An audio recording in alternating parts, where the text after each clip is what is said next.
लेकिन ये बहुत बड़ी समस्या है सर। कीटनाशक उर्वरक एक बड़ी समस्या है। कैलिफोर्निया के भोजन और गुणवत्ता के बारे में कई अध्ययन ऐसे विभिन्न पहलुओं को दर्शाते हैं जो बहुत उत्साहजनक नहीं है। एक साधारण सी बात कहनी है, मान लीजिए आपने कैलिफोर्निया का एक संतरा खाया 19-20 के दशक में, उससे आपको कौन से सूक्ष्म पोषक तत्व मिले? आज अगर आप वही चीज खाएंगे, वही चीज पाने के लिए आपको 8 संतरे खाने होंगे। इसी स्तर की कमी हुई है। चूंकि मिट्टी में कोई सूक्ष्म पोषक तत्व नहीं है, इसलिए हम उन्हें कृत्रिम रूप से ऐसे ही उड़ा रहे हैं। कुछ तो निकल रहा है, लेकिन जो चाहिए वह नहीं है। मुझे लगता है आप सभी के पास है। ऐसा किया, कई अन्य वैज्ञानिक भी इस पर काम कर रहे हैं। सूक्ष्म पोषक तत्वों की कमी और मनोवैज्ञानिक असंतुलन और मानसिक क्षमताओं के विकास में कमी बहुत बहुत सीधे तौर पर जुड़े हुए हैं। कोई अन्य रास्ता नहीं है, क्योंकि मैं इसे इस तरह से नहीं देखता। मैं बस यही देखता हूं, यह शरीर मिट्टी है। यदि मिट्टी समृद्ध नहीं है तो यह शरीर समृद्ध नहीं होगा। यदि मिट्टी समृद्ध नहीं होगी तो भोजन भी समृद्ध नहीं होगा। गरिष्ठ भोजन का मतलब वसा या कुछ और से टपकना नहीं है। ये गलत शब्द हैं जिनका हम उपयोग कर रहे हैं। हम इसे घटिया भोजन कहने के बजाय गरिष्ठ भोजन कह रहे हैं। सही, यदि यह वसा से भरपूर है तो यह घटिया भोजन है, लेकिन हम इसे गरिष्ठ भोजन कहते हैं। अमीर का मतलब है कि यह उन सभी चीजों से समृद्ध है जो इस जीवन को बनाए। यदि समृद्ध मिट्टी नहीं है तो समृद्ध भोजन भी नहीं है। यदि गरिष्ठ भोजन नहीं है तो स्वस्थ और समृद्ध शरीर नहीं है। मैं सिर्फ स्वस्थ नहीं बल्कि समृद्ध शरीर शब्द का प्रयोग करूंगा, क्योंकि सिर्फ स्वस्थ रहना, डॉक्टर के पास न जाना या डॉक्टर के पास जाने की जरूरत न होना पर्याप्त नहीं है। इसे अपनी पूरी संभावना के साथ कार्य करना चाहिए। मानव जीवन के रूप में हमारे पास जो थोड़ा सा समय है, अगर हम फुल फायर नहीं करेंगे तो क्या करेंगे? इसलिए अगर ऐसा होना है तो बहुत सी चीजें बदलनी होंगी जिन्हें हम नहीं बदल सकते। लेकिन कम से कम अगर डॉक्टर समुदाय एक निश्चित तरीके से शिक्षित हो जाता है और वे हर चीज का रासायनिक उपचार करने से दूर हो जाते हैं, इससे बहुत फर्क पड़ेगा। मैं आपको बस एक सरल उदाहरण बताऊंगा, क्योंकि आप कैलिफोर्निया कह रहे थे। मैं सैन फ्रांसिस्को के दक्षिण में कहीं कैलिफोर्निया में था। एक संपन्न घर है और महिला बाथरूम में चली जाती है और वह बाहर आती है, वह दोहरी हो जाती है और फर्श पर लौटने लगती है और जोर जोर से रोने लगती है, कृपया ईआर को कॉल करें, कृपया ईआर को कॉल करें। मैंने कहा क्या हुआ? वह शौच के लिए गई और अचानक उसे अत्यधिक दर्द हुआ। उसके पेट के निचले हिस्से में दर्द हो रहा है और वह पेशाब बाहर नहीं निकाल पा रही है और वह रो रही है और चिल्ला रही है। मैंने कहा दर्द कहाँ है? उसने मुझे बताया कि यह नाभि के ठीक नीचे है, वह इसे सहन नहीं कर सकती। मैंने कहा बस ऐसे ही फर्श पर कालीन पर। मैंने कहा बस यहीं लेट जाओ। आमतौर पर गर्मियों में जब मैं यात्रा करता हूं तो हम अपने साथ अरंडी के तेल की एक छोटी बोतल ले जाते हैं, क्योंकि जब हम यात्रा कर रहे होते हैं तो बहुत अधिक धूल होती है और यदि आपको नाक में गर्मी महसूस होती है तो हम एक बूंद ले लेंगे और अरंडी का तेल डालें। ये पूरे सिस्टम को ठंडा कर देता है। मैंने कहा तुम बस यहीं लेट जाओ और मैंने उसकी नाभि में कुछ बूंदें डाल दी और बस 6-7 मिनट लेटी रहो। यदि यह अभी भी काम नहीं करता है तो हम ईआर को कॉल करेंगे। वह रो रही है और तुमने मेरे साथ क्या किया? ये तो चला ही गया। ये एक साधारण बात है। एशिया में हर कोई जानता है कि ज्ञान संयुक्त राज्य अमेरिका तक इतनी धीमी गति से क्यों पहुंचता है। यदि इससे पैसा नहीं बनता, यही है। मुझे कहना चाहिए था ये एक विशेष तेल है जो मुझे स्वर्ग से मिला है और $1 मिलियन का शुल्क लिया। हाँ, मैं इस पर वापस आता हूं कि आपने सूक्ष्म पोषक तत्वों के बारे में क्या कहा और यह कितना महत्वपूर्ण है। हमारे आहार विशेषज्ञ सब कुछ माइक्रोन्यूट्रिएंट्स पर ध्यान केंद्रित करते हैं। आप जानते हैं कितना महत्वपूर्ण है, कितना प्रोटीन। सोशल मीडिया पर अंतहीन चर्चा, कितना प्रोटीन। और आप जानते हैं क्या यह कीटो आहार होना चाहिए या क्या यह कार्बोहाइड्रेट युक्त आहार होना चाहिए। मेरा मतलब है कि लोग जिस चीज़ के बारे में बात नहीं करते हैं वह फाइटोन्यूट्रिएंट्स, ये पदार्थ हैं जो पौधे पैदा करते हैं। इसलिए मेरा पसंदीदा उदाहरण ये तथाकथित पॉलीफेनोल्स या एंटीऑक्सीडेंट है। हर पौधा इनका उत्पादन करता है और वे पौधे के सबसे मूल्यवान एसिड, फल और बीज और कुछ हद तक पत्तियों में समृद्ध होते हैं और ये पौधे की औषधि है। इसलिए सूखे के दौरान इन पॉलीफेनोल्स का उत्पादन बढ़ जाता है। यदि पौधा किसी परजीवी या किसी कीट से संक्रमित हो तो उत्पादन बढ़ जाता है। और मिट्टी में मौजूद सूक्ष्म जीव इस उत्पादन को नियंत्रित करने में बड़ी भूमिका निभाते हैं। इसलिए जब पौधा पीड़ित होता है तो पौधे के कुछ हिस्से इन संकट संकेतों को जड़ प्रणाली में भेज देते हैं। जड़ें इस चीनी जैसे अणुओं का उत्पादन करती हैं जो मिट्टी के रोगाणुओं को आकर्षित करती हैं और मिट्टी के रोगाणु पौधे की जड़ों को उत्तेजित करते हैं, इन पॉलीफेनोल्स का अधिक उत्पादन करते हैं। तो ये सुंदर प्रणाली है। यदि आप समझाने जा रहे हैं कि पॉलीफेनोल क्या है, तो फिनोल आणविक संरचनाएं हैं और पॉलीफेनोल से एक साथ रखे गए कई छल्ले हैं। तो ये एक बहुत बड़ा अणु बन जाता है और ये हमारी आंत द्वारा अवशोषित होने के लिए बहुत बड़ा होता है। इन अणुओं को लेकर बड़ा उत्साह था और पूरा उद्योग शुरू हो गया। और तब उन्हें एहसास हुआ कि जब उन्होंने मानव अध्ययन में इन्हें मनुष्यों को दिया तो इन यौगिकों का लगभग कोई रक्त स्तर पता लगाने योग्य नहीं था। ऐसा इसलिए है क्योंकि उन्हें अवशोषित नहीं किया जा सकता है। पहले जो भी परीक्षण किया गया था वह आईसीयू में किया गया था, कोशिका संवर्धन। लेकिन सूक्ष्म जीव इसमें प्रमुख भूमिका निभाते हैं। तो सूक्ष्म जीव पौधों में उत्पादन को उत्तेजित करते हैं, लेकिन जब हम उन पौधों को इन यौगिकों के साथ अनपैक करने के लिए खाते हैं तो वे भी एक प्रमुख भूमिका निभाते हैं। यह लगभग वैसा ही है जैसा आप जानते हैं, रोगाणुओं के बिना इन यौगिकों के स्वास्थ्य लाभ जारी नहीं होंगे, लेकिन वे हमारे मस्तिष्क स्वास्थ्य और हमारे हृदय स्वास्थ्य के लिए भी एक प्रमुख औषधि बन जाते हैं। और इसलिए यह विज्ञान वास्तव में अभी शुरू हो रहा है। लेकिन यह एक अच्छा उदाहरण है कि कैसे प्रकृति ने, जैसा कि आपने इसका पहले उल्लेख किया है, विभिन्न प्रणालियों में काम करने वाले सिद्धांतों को डिजाइन किया है, उनका उपयोग किया है। इसलिए वे पौधों में काम करते हैं। ये पौधों की स्वनिर्मित औषधि है जो उन्हें स्वस्थ रखती है। यदि हम रोगाणुओं को नष्ट कर देते हैं तो पौधे उन्हें पैदा नहीं करते हैं और फिर कीटों के प्रति संवेदनशील हो जाते हैं। इसलिए हमें कीटनाशकों की आवश्यकता है। पौधों को जीवित रखने के लिए हमें इन सभी रसायनों की आवश्यकता है, क्योंकि वे अब नहीं रहे, अपना खुद का उत्पादन करेंगे। और कुछ मायनों में हम वही काम कर रहे हैं, आप जानते हैं, हमारे सिस्टम के साथ। तो आप जानते हैं हम अस्वास्थ्यकर चीज़ों का सेवन करते हैं, विषाक्त पदार्थ, लेकिन अस्वास्थ्यकर भोजन भी। और यह हमें स्वस्थ रखने के लिए शरीर की अपनी क्षमता को आगे बढ़ाता है। और फिर हम इन पुरानी बीमारियों के लिए फार्मास्यूटिकल्स के रूप में रसायन डालते हैं, आप जानते हैं, इन पुरानी बीमारियों के लिए। इसलिए मुझे यह दिलचस्प लगता है कि वही अवधारणा लागू होती है। आप जानते हैं, मिट्टी को, पौधे को और मनुष्य को, और सूक्ष्म जीव बहुत हैं, उस कहानी का अच्छा अनुवादक। मुझे लगता है कि सबसे उल्लेखनीय चीज़ जो मैंने माइक्रोबायोम विज्ञान से सीखी है वे उदाहरण हैं जहां हम देखते हैं कि विभिन्न प्रकार के जीवन, मिट्टी के जीवन, पौधों के जीवन और आप जानते हैं आंत स्वास्थ्य, मस्तिष्क स्वास्थ्य में स्वास्थ्य को बढ़ावा देने वाले तंत्र क्या हैं। मेरा मतलब है, मेरे लिए यह वास्तव में उल्लेखनीय है। तो क्यों ना शुरू से ही उस कहानी का अनुसरण किया जाए। हम अपने पौधों के साथ क्या करते हैं और हम पौधों को कैसे उगाते हैं। कैलिफोर्निया के बारे में आपने क्या कहा। उन संतरों में अब पॉलीफेनोल्स नहीं हैं क्योंकि वे मिट्टी में उगाए गए हैं, उत्पादन को प्रोत्साहित करने वाले रोगाणुओं से रहित, लेकिन उन्हें बनाए रखने के लिए उन पर बहुत सारे रसायनों का छिड़काव करके खराब हो रहा है और कीड़ों से संक्रमित हो रहा है। मेरा मतलब है ये हो गया है। ये एक पारंपरिक ज्ञान रहा है, लेकिन आज आधुनिक वैज्ञानिक भी इसकी पुष्टि एक निश्चित तरीके से कर रहे हैं। पौधों के बीच, उदाहरण के लिए जंगल में, मुझे हमेशा आश्चर्य होता था क्योंकि मैंने दक्षिण भारतीय जंगलों में बहुत समय बिताया है। मैं हमेशा सोचता था कि हाथी इतनी जल्दी जल्दी क्यों खा रहे हैं। वे इतनी जल्दी खाते हैं कि पेड़ को तोड़ देते हैं। वे धीरे धीरे खा सकते हैं, उनके लिए कोई प्रतिस्पर्धा नहीं है। तुम्हें पता है, अन्य जानवर खाते हैं, जमीन चरते हैं, ये लोग खा सकते हैं कहीं भी, लेकिन फिर भी वे इसे फाड़ कर खाते हैं। तब आदिवासियों में से एक ने मुझे बताया था, लेकिन वह इसे इस तरह से स्पष्ट नहीं कर सका। उसने कुछ ऐसा कहा, तुम्हें पता है पौधे उसे पसंद नहीं करेंगे, इसलिए उसे कहीं जाना होगा, ऐसा कुछ। लेकिन आप जानते हैं, वह कह रहा था कि पौधों में से कुछ आत्माएं बाहर आएंगी और हाथियों को प्रभावित करेंगी, इसलिए उसे जल्दी जल्दी खाना खाकर जाना होगा। लेकिन अब एक विज्ञान है।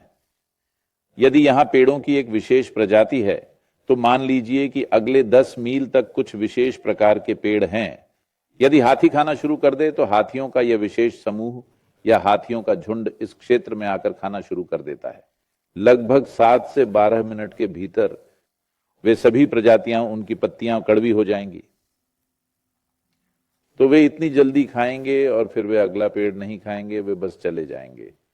वे जाएंगे 1 किलोमीटर दूर या 1 मील दूर और फिर से खाओ, तो पौधे ऐसा कर रहे हैं। तो इसके अनुसार आप जानते हैं, जैसे मैं अपने दादाजी के यहाँ जानता था, वे हमेशा कहते थे कि आपके पास फलों के बगीचों और हर चीज में छोटे जानवर घूमते होंगे, खरगोशों की तरह। पालतू खरगोश, भेड़ें हमेशा वहीं छोड़ दी जाती हैं। वे कहते हैं कि जब छोटे जानवर चलते हैं तो पौधे आपको अधिक मिठास देंगे, क्योंकि पौधे को एहसास होता है कि ये जानवर उन पर हमला नहीं कर सकते, लेकिन वे उन्हें खाद देंगे, तो वे अधिक मिठास पैदा करेंगे। इसलिए बगीचे में हमेशा छोटे जानवर छोड़ें, जिससे पौधे को कोई खतरा ना हो, आपको उस पौधे से सर्वोत्तम लाभ मिलेगा। यही बुद्धिमत्ता है। यह उस चीज का प्राकृतिक तरीका है जो अब पुनर्योजित जैविक कृषि शब्द के साथ फैशनेबल हो गया है, जिसे आप वास्तव में मिट्टी में वापस डालते हैं। इसलिए आप इसे केवल बाहर नहीं निकाल रहे हैं और मिट्टी को खत्म कर रहा है, लेकिन वास्तव में चीजों को वापस डाल रहा है, जैसे आसपास घूमने वाले जानवरों की खाद या वहां मौजूद अन्य पौधे। मृदा बायोम का प्रबंधन, क्योंकि जैसा कि मैं कल कह रहा था, अगर हम इस भूमि से 1 टन कुछ भी उगाते हैं, हम वास्तव में 1 टन कार्बनिक पदार्थ बाहर निकाल रहे हैं। हमें हर सीजन में कम से कम 1 टन वापस रखना चाहिए, अन्यथा कुछ ही वर्षों में मिट्टी रेत बन जाएगी। इसे मरुस्थलीकरण कहा जाता है, जो ग्रह पर सबसे बड़ी समस्याओं में से एक है। मरुस्थलीकरण, रेगिस्तान इतनी तेजी से बढ़ रहे हैं कि आप यकीन नहीं कर सकते। प्रत्येक 22 वर्ष में अफ्रीकी महाद्वीप में रेगिस्तान 10% की दर से बढ़ रहा है।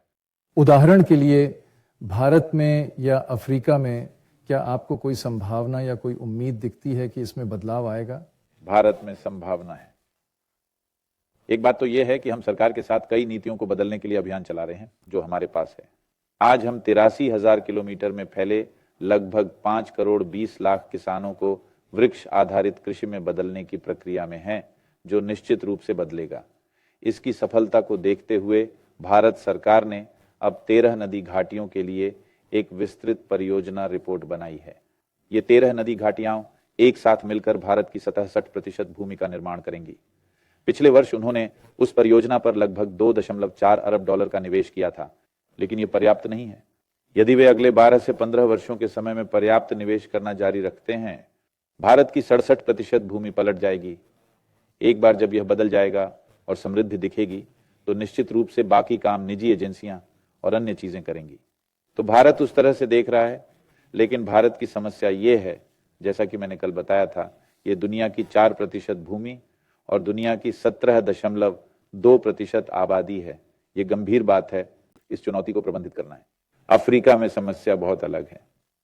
अफ्रीका में नहीं है वास्तविक समय की कृषि संस्कृति। भारत में बहुत गहन कृषि संस्कृति है। ये एक ऐसी बात है जिसे पूरी दुनिया को कई मायनों में भारत से सीखना होगा। तथाकथित आधुनिक कृषि के कारण हाल के दिनों में यह खराब हो गया है।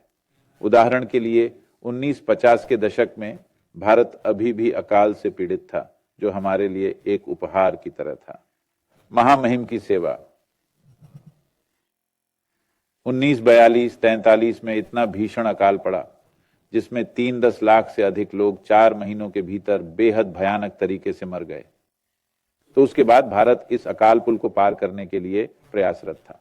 तो वह व्यक्ति जो उस तथाकथित हरित क्रांति का प्रणेता था, लगभग 4 सप्ताह पहले मेरे भारत छोड़ने से ठीक पहले निधन हो गया। स्वामीनाथन उनका निधन हो गया। शानदार काम। लेकिन यह हरित क्रांति एक पुल थी अकालों से पार पाने के लिए। हमने इसे सफलतापूर्वक पार कर लिया। 1061 के बाद से एक भी अकाल नहीं पड़ा है। यह एक देश और उस आबादी के लिए बहुत बड़ी उपलब्धि है। लेकिन साथ ही हमने उर्वरक और कीटनाशकों और इन सभी चीजों के अत्यधिक उपयोग से मिट्टी को नष्ट करना शुरू कर दिया। उस पैमाने पर नहीं जिस पर आप उपयोग कर रहे हैं।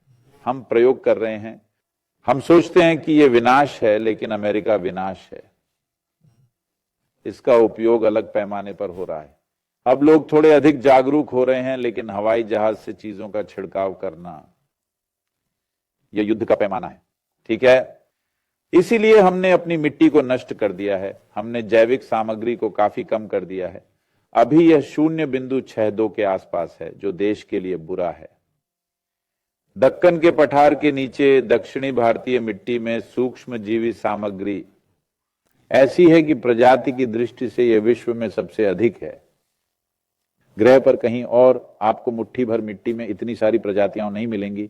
हम नहीं जानते कि ऐसा क्यों है, कोई नहीं जानता कि ऐसा क्यों है, लेकिन देखा गया है कि इसकी प्रजातियों की संख्या सबसे अधिक है, इसलिए इसकी वापसी करने की क्षमता अच्छी है और मौसम अच्छा है।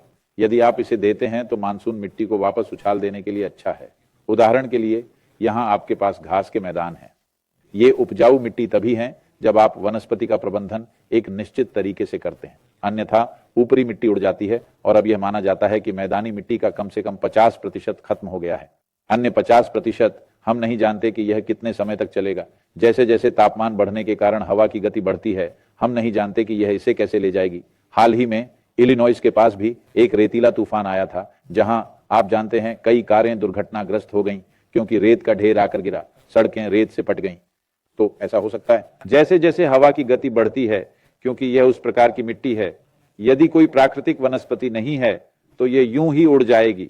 हमारे पास उस तरह का कोई मुद्दा नहीं है, क्योंकि प्राय द्वीप के दोनों किनारों पर हम बहुत समृद्ध जैव विविधता से बहुत बहुत समृद्ध पहाड़ों से सुरक्षित हैं। हमें वह फायदा है। हमारी समस्या जनसंख्या का दबाव है। मानव पदचिह्न बहुत ऊंचे हैं। तो मानव पदचिह्न इतना ऊंचा है, हमें यह भी समझना चाहिए वह इतना ऊंचा इसलिए बनता है क्योंकि कहीं ना कहीं वह जीवन के लिए अनुकूल था। यह ऐसी जगह नहीं है जहां से लोग पलायन करना चाहते हैं। आज भले ही वे बेहतर अवसरों के लिए कहीं और पलायन कर रहे हों, लेकिन पहले कोई भी भारत छोड़कर नहीं जाना चाहता था, क्योंकि यह जीवन के लिए बहुत अच्छा था। मौसम अच्छा है, सब कुछ अच्छा है, खाना अच्छा है। खासकर भारतीयों की जुबान पूर्व दिशा की ओर रहती है, जीभ सदैव पूर्व दिशा की ओर रहती है। यह बदलाव हो रहा है, लेकिन अफ्रीका की स्थिति अलग है। दुर्भाग्य से जब तक अफ्रीका को बाहर से बड़ी मदद नहीं मिलती, हमने सेरा लियोन और अन्य स्थानों जैसे कुछ देशों में काम करने की कोशिश की है। कृषि का कोई मौलिक ज्ञान नहीं है। उन्हें सब कुछ सिखाने और कृषि में सक्षम बनाने के लिए वे कुछ छोटी मोटी भूल भुलैया तैयार कर रहे हैं। भारत में ऐसा नहीं है। किसान एक ही जमीन पर एक साल में 4 से 6 फसलें उगा रहे हैं, 4 फसलें और 2 अंतर फसलें। तो वे कृषि को ऐसे ही जानते हैं। यह सिर्फ इतना है कि समय के साथ भूमि जोत इतनी छोटी हो गई है, औसत भूमि जोत प्रति व्यक्ति 1 हेक्टेयर है, जो इतनी छोटी है, यह आर्थिक रूप से प्रासंगिक नहीं है।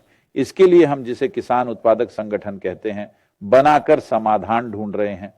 ईशा फाउंडेशन 25 किसान उत्पादक संगठन चलाता है। अभी 12-13 दिन पहले हमें के रूप में राष्ट्रीय पुरस्कार मिला, सर्वश्रेष्ठ प्रदर्शन करने वाला फार्मा उत्पादक संगठन। तो ये चीजें हो रही हैं, ये सभी समाधान है, लेकिन मेरी समस्या गति है। क्या हम इतनी तेजी से आगे बढ़ेंगे समस्या को कम करें, या फिर हम उसी गति से आगे बढ़ेंगे जब एक दिन बड़ी आपदा आएगी और फिर हम पलट जाएंगे? ये है, यह अधिक संभावित परिदृश्य है। हाँ, दुर्भाग्य से। लेकिन सौभाग्य से भारत में संघीय सरकार चुस्त है। हमने पिछले कुछ वर्षों में नदी नीतियों में बदलाव किया है। आप जानते हैं, हमने पिछले कुछ वर्षों में कृषि भूमि में वृक्षारोपण नीतियों को बदल दिया है। हम कृषि भूमि पर वृक्षारोपण के लिए सब्सिडी लाए हैं। ये बातें बहुत बहुत प्रगतिशील हैं। इन्हें अभी भी ठीक से प्रचारित करने और लोगों तक पहुंचाने की जरूरत है। क्या इसके पीछे भारत सरकार है? मेरा मतलब है, यह स्पष्ट रूप से वही है जिसकी दुनिया के सभी हिस्सों में आवश्यकता है, लेकिन क्या भारत सरकार समर्थन कर रही है उस तरह के प्रयास? मेरा मतलब है, यह सदगुरु जमीनी स्तर पर प्रयास दुर्भाग्य से हमारे ही हैं।